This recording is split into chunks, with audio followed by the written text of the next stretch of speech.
Morning lunch box హడావుడిలో కూడా క్విక్గా చేసుకునే ప్రెషర్ కుక్కర్ సాంబార్ రెసిపీ చూద్దాం, వచ్చేయండి. ముందుగా పప్పును యాజ్ యూజువల్ ప్రెషర్ కుక్కర్లో కుక్ చేసేసుకున్న తర్వాత అదే కుక్కర్లో మీరు ఏ వెజిటబుల్స్ యాడ్ చేసుకుందాం అనుకుంటున్నారో వాటన్నిటిని చాప్ చేసి యాడ్ చేసేయండి.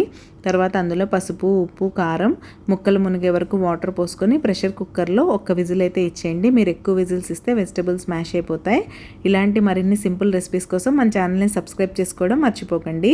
అలా వాటర్ పోసేసి ప్రెషర్ కుక్కర్ లిడ్ క్లోజ్ చేసి ఒక్క విజిల్ ఇచ్చాక చూసారా, వెజిటబుల్స్ అయితే ఇలా చక్కగా కుక్ అయిపోయి ఉంటాయి. ఈ టైంలో ఇందులో చింతపండు పులుసు, మీకు సాంబార్ కన్సిస్టెన్సీకి సరిపడా వాటర్ అండ్ సాంబార్ పౌడర్ అయితే యాడ్ చేసుకొని ఒక్క బాయిల్ వచ్చిన తర్వాత ఒక చిన్న బెల్లం ముక్క వేసేసుకొని తడకా పెట్టేసుకోండి. యమ్మీ సాంబార్ రెడీ అయిపోతుంది. చాలా ఈజీగా అయిపోయింది కదా, నేను చెప్పినంత ఈజీగా చేసేసుకోవచ్చు కూడా. ఈ రెసిపీ మీకు నచ్చితే లైక్ చేసి మీ ఫ్రెండ్స్ అండ్ ఫ్యామిలీకి షేర్ చేయండి. మరొక సింపుల్ రెసిపీతో మళ్ళీ కలుస్తాను. అంతవరకు బాయ్.